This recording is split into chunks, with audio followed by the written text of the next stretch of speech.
Norman Snodgrass and the Pale Blue Dot, written and illustrated by Sue Buff.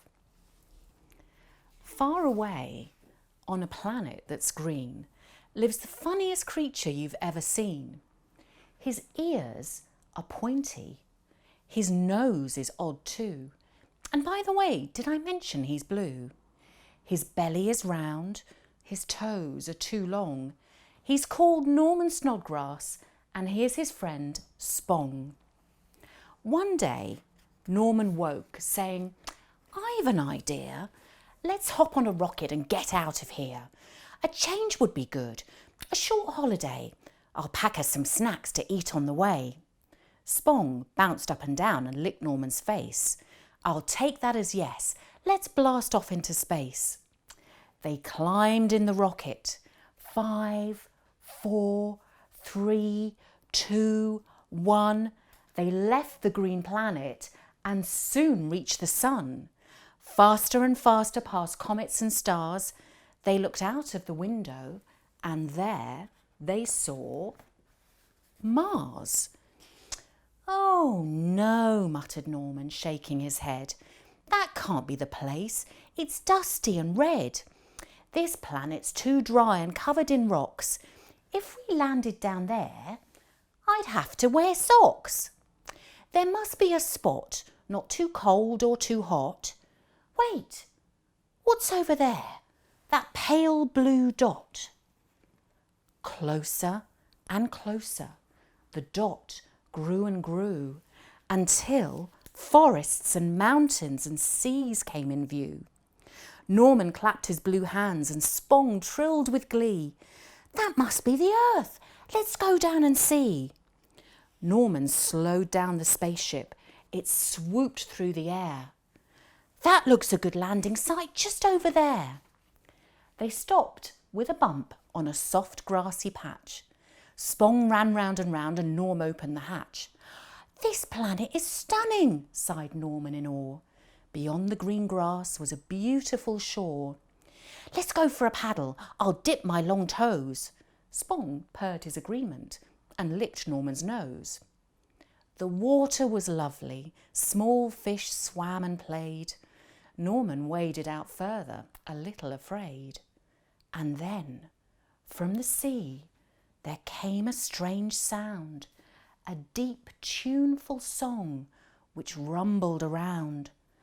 Norm span round in fright and Spong squeaked with a start as the deep waters churned and the waves drew apart. A huge head appeared with small friendly eyes which looked down at Norm with a smile that seemed wise.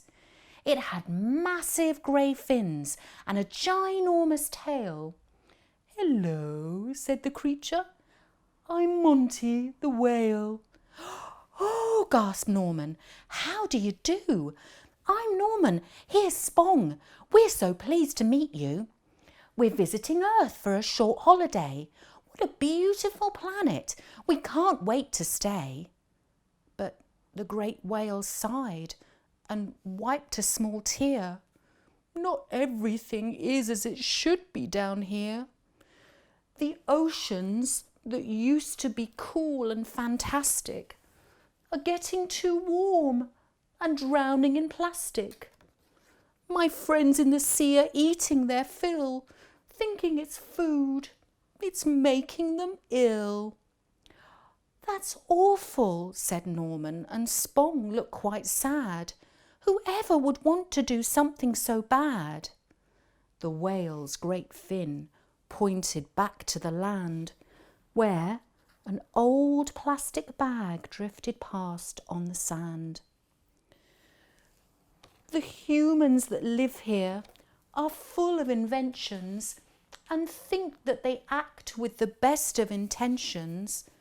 They're ripping up hedges and cutting down trees, forgetting plants make the air that we breathe. They have too much rubbish and waste what they've got. Then they leave it in piles, but it just doesn't rot." "Surely," said Norm, "there's something you can do." Monty nodded his head. "Indeed, that is true. My song travels far. Water carries my words to all of Earth's creatures, even the birds. We've all joined together. We have a great plan to save planet Earth. We think that we can. We'll talk to the children. We know that they care. They'll help us protect this planet we share. Norm looked up at Monty. But what can they do? Do you really believe that they'll listen to you? Oh, yes, smiled the whale. Human children are bright. As soon as they hear us, they'll join in the fight. They'll pick up the litter and clean up the seas. They'll recycle rubbish and plant lovely trees. And when they grow up, they'll take the lead to look after Earth. Our warnings they'll heed. Norman felt quite moved by all that he'd heard. What can I do to help spread the word? Monty pointed towards the spaceship. How about a publicity trip? A few moments later, all was in place. As once again Norman launched into space. He fired up the rocket for all he was worth. Then he unrolled a banner and circled the earth. All round the world, children looked to the skies, pointing and waving and rubbing their eyes. Some shouted, "Crikey!" and some shouted, "Wow!" as they read Norman's sign which said, "Save the Earth now." And all those who saw it spread the big news. We must recycle, reduce and reuse. Soon, Norm brought the rocket back down to land, and together with Spong, he walked over the sand. Our visit down here has ended so quick. We do hope our flight has helped do the trick. Don't worry, said Monty. The children won't fail. And the whale disappeared with a wave of his tail. As the Green Planet spaceship made its way back, Norman fed Spong a nice juicy snack. Well, that is one trip we will never forget. Spong licked Norman's face and made it all wet. Outside, planet Earth faded from view. Norman gave it a smile. If only they knew how lucky they are to have all they've got. I hope they look after their pale blue dot.